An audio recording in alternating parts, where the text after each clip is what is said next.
结婚当天，屏幕出现了一个女孩即将殉情的视频，于是我的新郎跑了。那个女孩是他的白月光。他说：琪琪，你的婚礼随时能办，可他的命只有一次。后来他哭哑了嗓子求我：宝贝，能再给我一次机会吗？宝贝，你应该喊我舅妈。大家好，开始今天的分享之前，希望你能给人间烟火点个订阅，我将会分享更多优质的内容。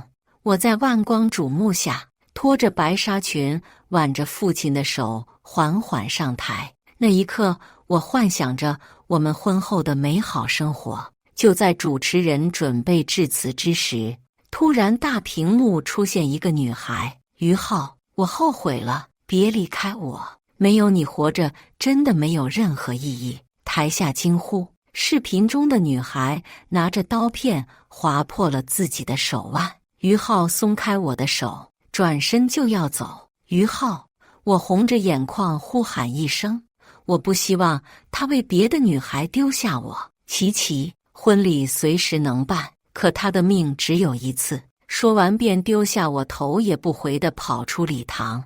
华丽的礼堂，我却成了独梁上的小丑。看着台下窃窃私语的亲朋好友，我一把躲过话筒。在场的可有人愿意娶我？我大概是疯了。对，我被于浩气疯了。我有颜有身材，985商业研究毕业，我非他不嫁。我和于浩不算自由恋爱，两家常年生意来往，想要将我和于浩撮合在一起。第一眼看见于浩时，感觉他长在我的审美上。半年后，于浩突然跟我告白，我们也就顺理成章的在一起。全场人都安静下来，父母怕我受打击，上台拉住我。我侧头看见角落一帅哥冷冷地盯着我看。慕云晨，你愿意娶我吗？就今天。我甩开父母的手，拿起话筒上前询问。他是于浩的小舅舅，比我大5岁，却已坐稳目视。现场又陷入了尴尬的安静中。我挺直腰板，咬着嘴唇，看着慕云晨。就在所有人都等看我笑话，慕云晨走上前，接过我的话筒：安小姐，余生请指教。话落，在场的人都难以置信的表情。于家更是丢下一句狠话，嫌丢人，离开礼堂。这场婚礼极为的混乱，安家也是在尴尬的情况下走完行程。当天晚上，我赌气地跟着慕云晨回家。到家我就后悔了，我根本就不了解慕云晨。慕云晨怕我不习惯，把卧室留给我，自己准备去了次卧。等等，我叫住了他。我想为今天的行为做出解释。慕云晨似乎懂我，揉揉我的脑袋，让我别想太多。未领结婚证只是一场酒宴罢了，如果日后有想法，也能与他说明。我愣住了，为何他能不在乎自己的名声，又为何帮我？他只是说1个月后给我答案。说完转身离开。许多问题让我彻夜难眠，脑子里还是忍不住过滤着和于浩的点点滴滴。隔天起来，慕云晨已经去上班了，在桌子上留了一张纸条：今天可能会晚点回来，若无聊可以回安家，晚上下班回去接你。后面还附上慕云晨的联系方式。第一次我觉得这个婚也没有那么糟糕。我打车回家，刚到家就看见父母脸上的不悦，我还以为是我赌气跟慕云晨回家的事情，问了才知道，于家是抓着我悔婚的借口，向着我们家索要损失费，还以合作作为威胁，只应许于浩找他的白月光，就不许我另寻佳偶。我与父亲商议，和于家的合作就此罢了。多年的合作，若说占便宜的，一定是于家。于家见我们动真格的，开始慌了。于是我见到了消失几天的于浩。琪琪，你打我骂我都好，别不理我。见我没有理会，于浩开始上演了苦肉计。上前准备拉住我，他纠缠不让我走，2次上前拉住我都被我躲开。琪琪，你以前可不是这样的，就算路边的蚂蚁你舍不得伤害，可那是一条人命，我相信你一定能理解我，对吗？于浩的话让我突然觉得恶心。我早就收到好友的消息，这几天于浩一直忙着陪着他的白月光，若不是因为安是要于家解约，我怕这辈子都看不见于浩吧。宝贝，再给我一次机会，这次婚礼一定会比这次要隆重。于浩一把抓住我的手，死死抓着不放。宝贝，按辈分你应该喊我舅妈。我甩不开，有些恼怒，当众弃我而去。现在又想求我原谅，当我是圣母玛利亚。别闹，那慕云晨不是什么好人，别跟我置气。于浩还未说完，口袋里的手机响个不停，屏幕上的名字还是被我看见。他主动松开我，只是对我说明天再来找我。未等我回应，转身上车离开。我轻笑一声，这是第2次为了那个女人丢下我。原本我休了半年的长假，想着婚后和于浩一起旅行度蜜月，可现在没什么意思。婚后慕云晨给予我最大的自由，他几乎每天都会报备他的行程，也从不打听我要做什么。只要我想做的，只要我开心，他都十分支持。突然觉得慕云晨还不错，所以婚后1个星期回公司上班，刚坐下前台就来电话，说有个于先生送了一束花，问我要不要接收。我告诉前台，以后关于什么于先生的东西，一律不许接收，也不许放此人进公司。可我低估于浩死皮赖脸，他跑到停车场等我。现在见到此人，只觉得无比恶心。没有对比就没有伤害。这么多天的相处，我倒觉得慕云晨是个不错的选择。琪琪，你到底要跟我赌气到什么时候？我和静静只是朋友，若你朋友出事，难道眼睁睁看着不管？于浩追上我，拼命的解释，我早就将他所有联系方式拉黑。那和我有什么关系？我笑了，他着急什么？你是我要共度一生的女人，我希望你能理解我，不要因为这种小事不断的产生误会。小事、误会，在于浩口中，我在婚礼丢人就是小事，他去找白月光是误会。果然三观不合，话都说不到一块。慕晨云开着车突然停在我跟前，于浩下意识地退后2步，我立马上车，不想和于浩纠缠。一开始我觉得彼此留个体面，可我发现于家不要脸的程度超过我的认知。可他几乎是每天都在公司门口蹲点，还不停地换着号码打电话给我，以为是爱不是地，只因为失去安家摇钱树罢了。需要我帮忙吗？恰好给了慕云晨每天送我的理由。我只是觉得怪麻烦的。不用，我会处理好。所有人都觉得我只是在赌气，都等着我回头那天。可我知道我和于浩再也不可能。慕云晨不再说什么，只是揉揉我的脑袋。这个动作感觉成了他的习惯。我的事情并非他不管，而是我告诉他，我想亲自处理。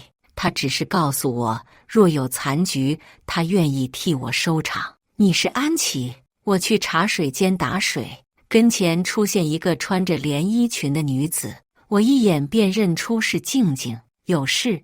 我并不想邀请她进入我的办公室。砰的一声，静静直直地跪在我跟前。午间正好人流最多的时候，她这么一跪，周围很快围来吃瓜群众。安姐姐，都是我的错，求你放过于浩吧。这人看着人模人样的，说出来的话怎么就听不懂了呢？静静双眼通红，眼眶满是泪水。好一招人见犹怜啊！人群纷纷开始小声讨论了起来。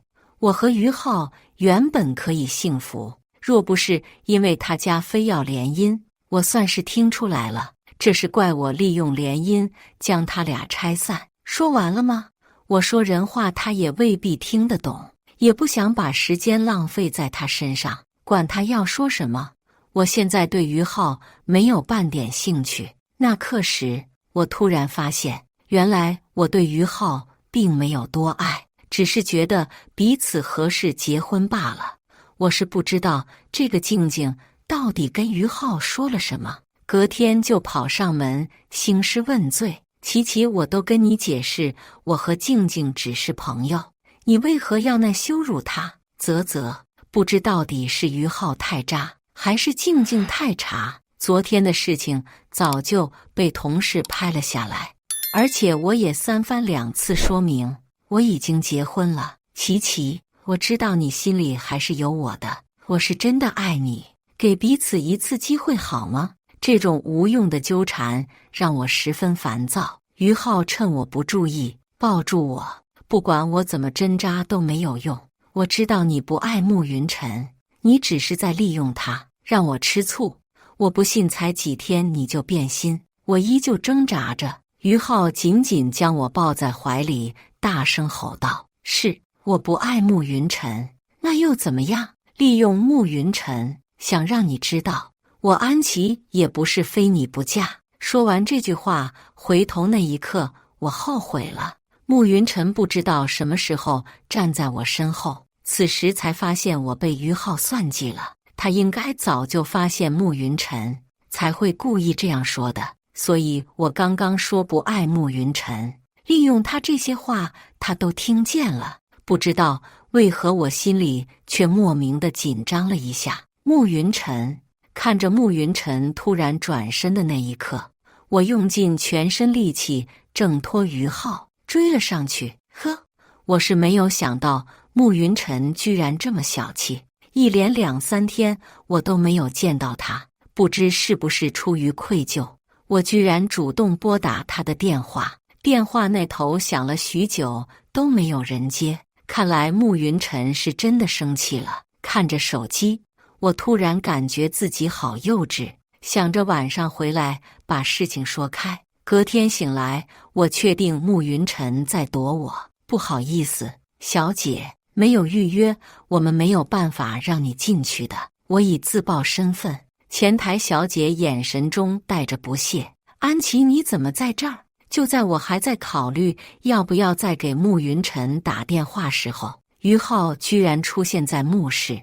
我余光都懒得给于浩一点，可男人就是贱，越是冷淡，他就越赶着往上贴。琪琪，你是我的妻，可现在与我舅舅这般不清不楚，算怎么回事？听到这话，我惊愕地看向于浩，这个女人还真恶心，居然在穆总和他侄子之间来回跳。这种水性杨花的女人，穆总才看不上。我听着背后在议论我的话，突然明白于浩的目的。琪琪，虽然舅舅有钱有权，但他给不了你想要的爱。于浩一脸深情，更加明确我就是玩他感情的渣女。为了诋毁我，不惜低声下气地哄我。这于家公子可真傻，为何为这种女人低声下气？就是怎么痴情的男子就是得不到纯爱呢？这就是于浩想要的结果，将脏水全部往我身上泼。就算我身败名裂，名声臭名远扬，我绝不回头嫁给于浩。我到底哪儿比慕云晨差？于浩被我的行为激怒，都到这个地步，为何我依旧不肯低头？你有什么资格跟慕云晨比？至少他不会和前任藕断丝连，不会在婚礼上丢下我一人。我的话让于浩的脸上渐渐变得惨白，刚刚立下的人设慢慢被我的话击垮。安琪，你为何就是不愿放下静静？她已经离开了，你为何还要将她拉出来说是离开？这种鬼话也就骗骗这些吃瓜群众。跟我回家吧，我舅舅是不会喜欢你的，我不想看见你受到伤害。周围的人再一次被于浩的深情打动，刚刚我说的话似乎都被覆盖。于浩上前扯住我的手腕，就要将我强制性拉走。我的女人，你也敢动？我另外一只手腕也被人扣住。此时我才发现慕云晨闪现，于浩还是忌讳慕云晨，立马松开我的手。眼见我被慕云晨拉入怀中，眼里的不甘心差点没溢出来。舅舅，琪琪是我的妻子。于浩似乎是鼓起勇气开口：“你的妻子可有婚礼？可有登记？”慕云晨的脸色冷了下来，这话让于浩哑口无言。是他亲手抛弃我和他婚礼，现在还想立人设，而我和慕云晨可是真真切切地走完婚礼流程的。虽然至今没有领证，但这已足够。于浩还想纠缠，慕云晨冷眸扫过，他也只能灰溜溜地走了。随后周围的吃瓜群众纷纷逃离，生怕被当炮灰。站住！前台刚刚走2步就被叫住。我见慕云晨只是看了身边的助理一眼，他便走上前：“总裁夫人都敢羞辱，慕氏容不下你这尊大佛。”前台小姐一下子扑到我脚边，不断地哀求我。慕云晨将我一把搂过，不再理会。对于这种人，我并没有是同情心，只是令我没想到的是，那天偷偷议论我的人，居然全部被开除。慕云晨对我的好超出我的想象。第一次，我想要去了解他的冲动，我以为我和于浩他们已经撇清关系。网上突然爆火的一个视频，里面有人我和于浩的照片，看着两人十分恩爱的样子，甚至还有我俩的婚纱照。标题是多么的显眼啊！错失的爱，等你回归，我依然爱你。附上一小文，大致说我与于浩一开始特别的好，没有想到我转头就嫁给了他舅舅。我都不知道于浩是怎么想出这种无耻又不负责的话。这个女人真的好不要脸，居然勾搭上自己老公的舅舅。林子大了，什么鸟都有。高富帅的富二代不喜欢，居然喜欢老头。老头！我看着评论，默默地回头看我一眼。坐在沙发上的男人，1.8米的大长腿，加上合身的衬衫，真的有点诱人。就在我盯着慕云晨出神时，手机突然响了起来，是闺蜜打来的，8成看见网上的那些东西生气，在电话里头大吼大叫要剁了于浩。我也就笑呵呵地听着。闺蜜怕我影响心情，坚决要带我去购物，只不过出门没看黄历，冤家路窄。琪琪，你不要误会，静静在这边没有亲人，所以我编啊，怎么不继续编？上次口口声声说走了，这才2天，又难舍难分的粘在一起。不过这些和我又有什么关系？我就当没看见，忽略他们。琪琪，于浩不死心的想要去拉我，我不知道究竟是我说的不够明白，还是表现的不够清楚。狗东西，你是听不懂人话。大概是想到今天网络上的事情，我一直保持良好的心态，突然逆转了。或者我这种态度只会让于浩觉得我还在生气，还在欲擒故纵。那好，我今天就破天荒的让狗听一次人话。我跑到商店里借了一个喇叭，姓于的，你真 TM 不是个东西。我拿起喇叭，一股脑将最近发生的事情全部都抖了出来。你为了这个女人2次丢下我不管不顾，跟我说什么只是朋友，前女友也是有。我的超大声音引起了商场的所有人，很快有人就认出来我和于浩。怎么回事？果然网上传的不可信，原来是这渣男劈腿。你看那渣男身边的小三，长得还没他女朋友好看。静静最得意的一直都是自己的形象，一次又一次的被说成小三，突然情绪就崩溃了。他才是小三，我和于浩交往的时候，他在哪儿还不知道。静静刚刚的行为举止，与平常差距颇大。说完后意识到了什么，立马装哭。我和于浩才是真心相爱的，是他横插一脚，我看着都想给他鼓掌。不去演戏，太对不起他的演技。大家都听到了吧？口口声声说相爱，却想和我结婚，这不就是个大渣男？敢拿我炒热度，就不要怪我不讲情面。静静被周围吃瓜群众谩骂，吓得故意躲在于浩怀里。于浩脚踏两只船的形象更是坐实。安琪，这件事是我对不住你，可静静是无辜的，你这样会吓坏她的。到现在于浩还护着静静，也好这样才能将他们锁死。我真心祝福你们俩白头偕老，早生贵子。拿起喇叭大喊了一声，就是让全部人都听得清清楚楚。我和于浩不再有关系，我在商场胡闹的事情还是被人传到网上，我的贵女形象没了，却开始有很多人开始崇拜我，敢爱敢恨，好做自己。而于浩之前的算盘也都落空了。我一直很好奇，于浩既然那么舍不得静静，娶回家不就得了？后来我才知道，于家根本就看不上家境普通的静静。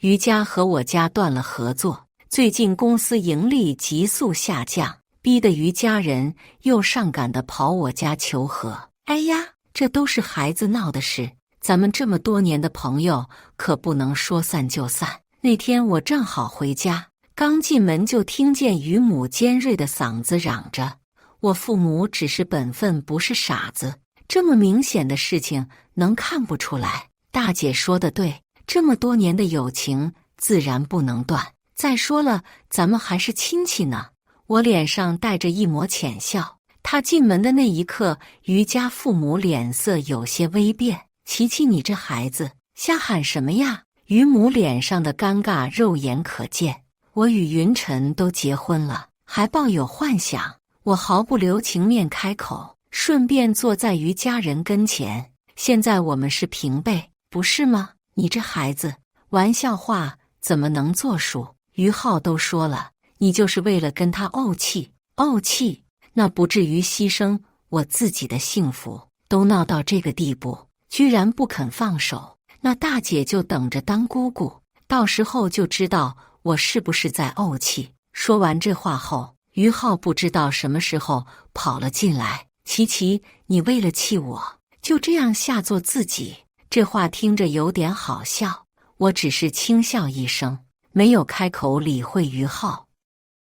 大姐，正好云晨晚上也要过来吃饭，要不你们也一起？我当然知道这些人都很怕慕云晨。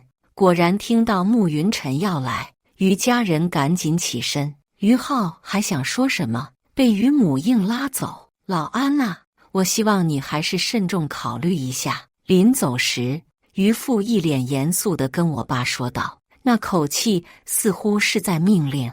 大致是之前我爸一直让着，瞧给他惯得自我高人一等，不考虑了，姐夫请吧。不等我爸开口，我就喊上了姐夫，这可把于家气得够呛。安静了2天，于家就开始搞事情，他开始对我们安氏动手，不仅挖墙脚，还低价抢生意。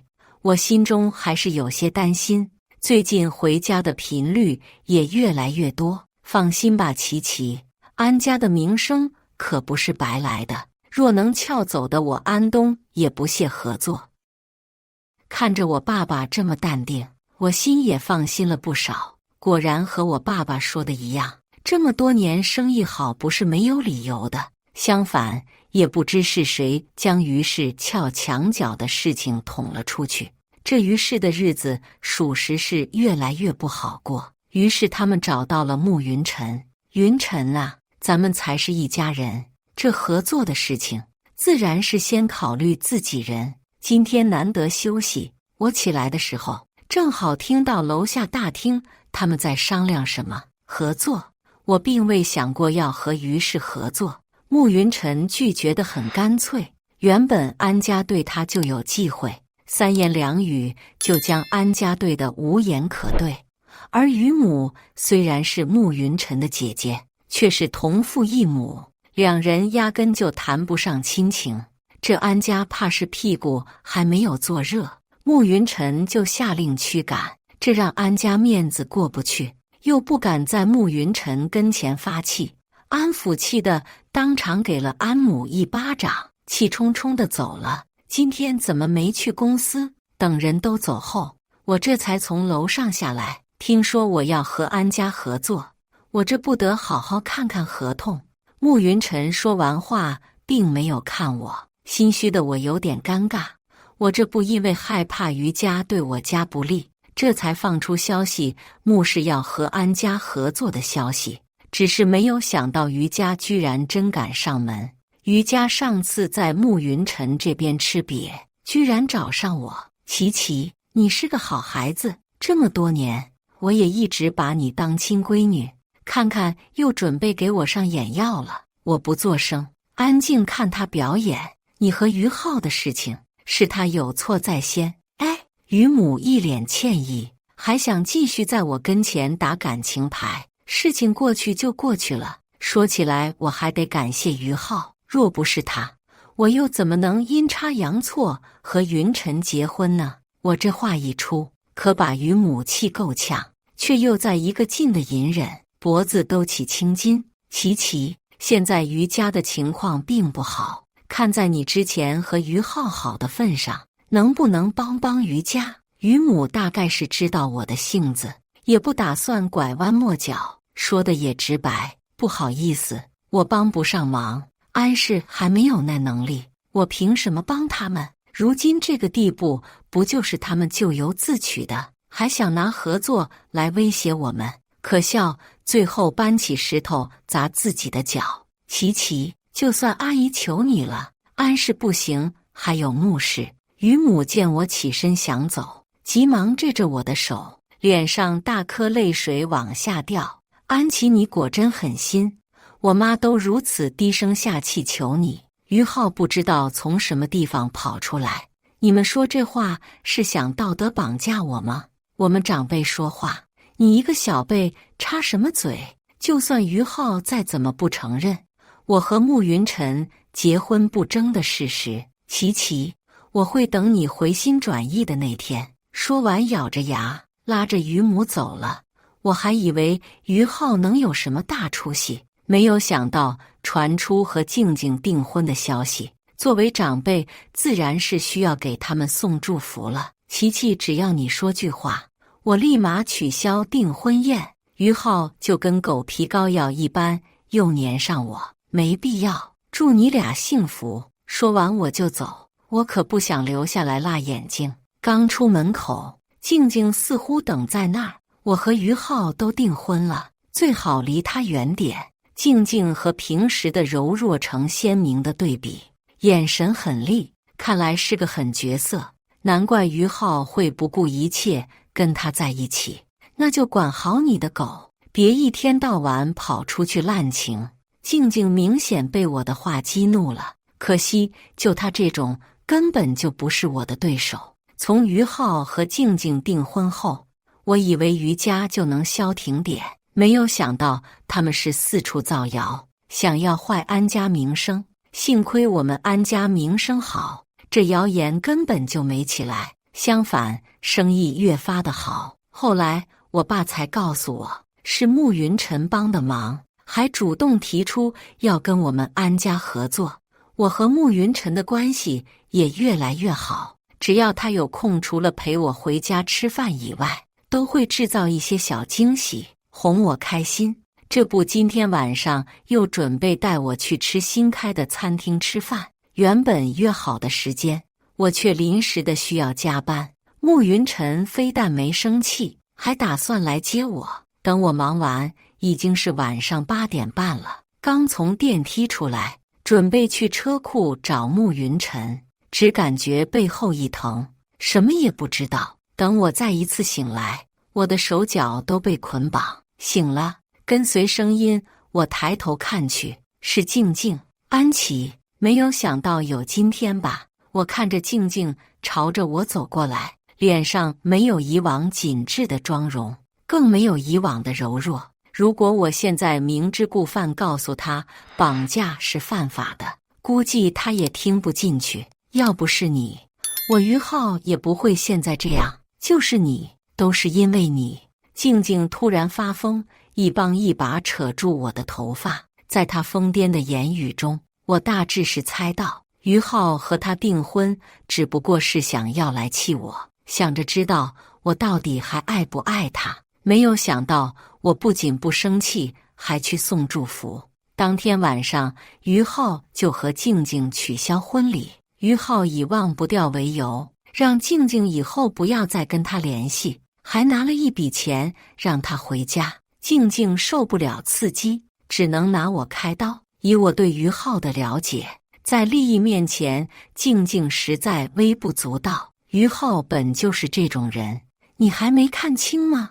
我被静静一把推翻在地上，现在看他的状态，我可能说什么都听不进去，但我依旧需要拖延时间，想法子将手里的绳索解开。我早就不爱于浩，我现在爱的是慕云晨。我本以为我的话能让他稍微理智一点，可没有想到静静更加疯狂。要不是慕云晨看不上我，你以为我会去找于浩？这话把我整懵了，他是什么意思？静静狠狠地瞪着我，突然拿出一把小刀，我倒要看看刮花你的脸后，慕云晨和于浩还会不会都爱你。静静嫉妒我和慕云晨结婚，能得到他的爱。我拼命想要挣脱绳子，静静却笑得癫狂。就在此时，门被一脚踹开，慕云晨再一次闪现，不过这次后面跟着于浩。静静，你冷静点，这事和琪琪没有关系，你放下手里的刀。于浩该说不说，非要在这个时候刺激静静。见有人闯入，静静一把揪住我，将小刀抵在我的脖子上，站住，再走近一步，大不了我与他同归于尽。冰凉的小刀触碰到我的皮肤，我还是忍不住打了个激灵。你们不都爱他？要是他死了，是不是就能考虑我？我发现静静精神渐渐出了问题，说的话也是颠三倒四。放了他，我能保你一生衣食无忧。虽然慕云晨脸上依旧冰冷，可他的双眼却紧紧盯着那小刀，满眼的担心还是看得出来。突然手腕一松，我成功挣脱绳子。我给慕云晨好几眼的提示，哈哈哈，好啊，给我10个亿，也不知道我们的安大小姐值不值这个钱。静静感觉脑子又好了，还知道要钱了。好，慕云晨一字好，差点没激怒静静。此时的于浩还在一旁刺激静静，我心里是真的回血。于浩就是来帮倒忙的。慕云晨看准时机，一脚将静静踹飞了出去，成功接住我。很快，身后的警察也纷纷涌了进来，将静静按在地上。哈哈哈哈哈！于浩、安琪，你们都不得好死！就算我死，也不会放过你们！静静被抓，疯狂大笑，还在那儿一边诅咒我。于浩立马跑过来看我情况，慕云晨碰的机会都没给他，直接将我横抱了起来。我都说没事，你非要我住院。我是被慕云晨折服了，除了手腕有被绳索勒红的痕迹，几乎没有受伤。可他却非要我住院，还做了全身检查。琪琪，你没事吧？我好担心你。于浩大概是第2天才来的，嘴里说着担心，可我却一点也感觉。他还带了一把鲜花过来，站着别动，我鲜花过敏。我捂着鼻子让于浩站远点。于浩尴尬地将手中的花丢了出去。琪琪，你不要生气，都是我不好。我不知道静静是这种人，要不是慕云晨，我一定会一直陪在你身边的。都这个时候了，于浩在给我上演深情。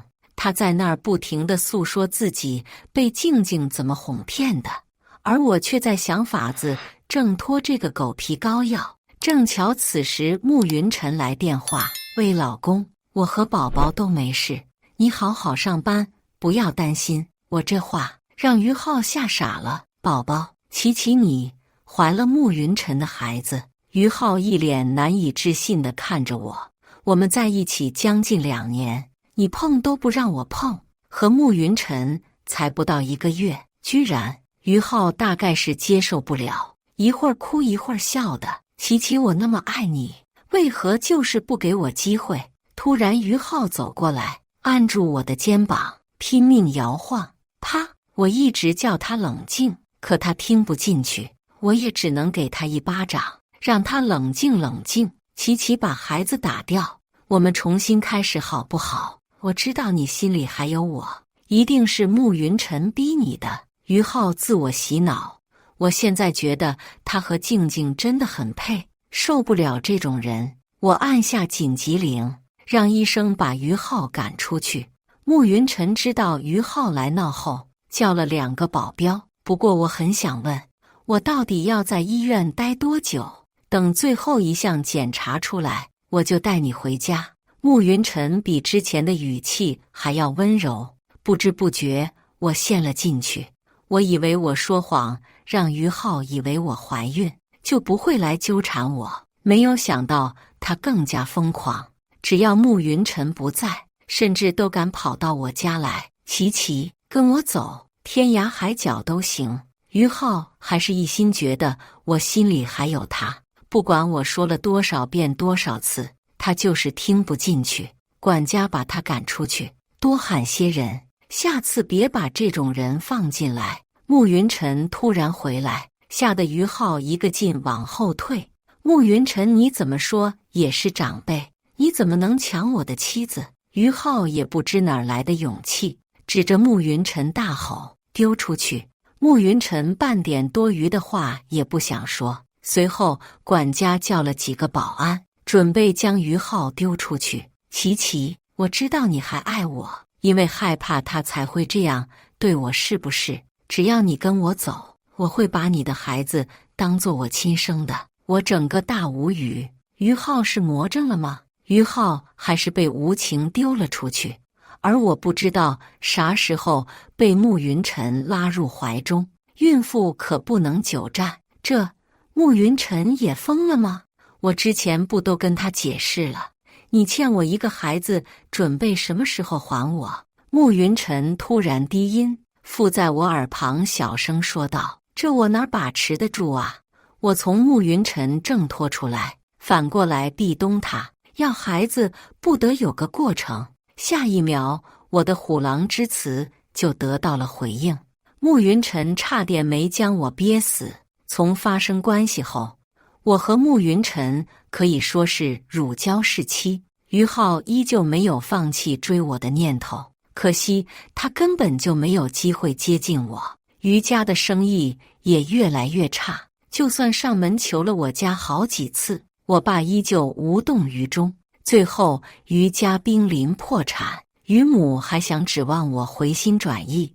我摸着不到3个月平坦小腹，大姐咱们都是一家人，你跟我借钱我怎么能不借？不过咱们还是得按流程来。说着我让人拿出准备好的欠条。琪琪，你是不是有点过分了？于母看着还要按利息收钱，立马发怒，真搞笑，我的钱就是大风刮来的，既然没事，我就不多留你了，我等会还得做胎教。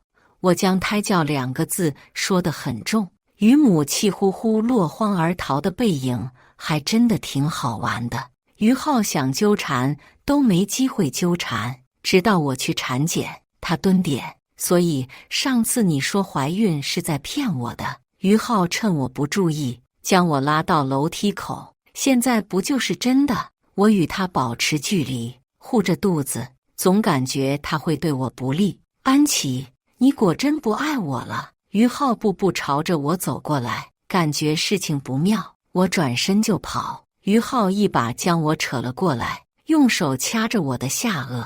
为何不肯原谅我？为何不肯帮我？为何还要为难我家？于浩咬着牙，每说一句话，手的力道就重了几分。我想喊救命，可我被掐着动不了。喂，你干嘛？怎么这样对孕妇？幸好打扫的卫生阿姨看见了，于浩怕被人发现，将我推开，逃跑了。我并没有将今天的事情告诉慕云晨，可他还是知道了，将于家打得彻底，不仅公司倒闭，变卖家产，还将他们赶出市。后来我听闺蜜说，于浩疯了，于母在小县城当保姆，于父当了保安，而我幸福抚摸着高龙的肚子，一脸幸福地靠在慕云晨怀里。我们孩子都要出生了，这个证什么时候能领？突然发现我俩还没领证，看你表现吧。我笑着看着他，多亏于浩我才能找到我的幸福。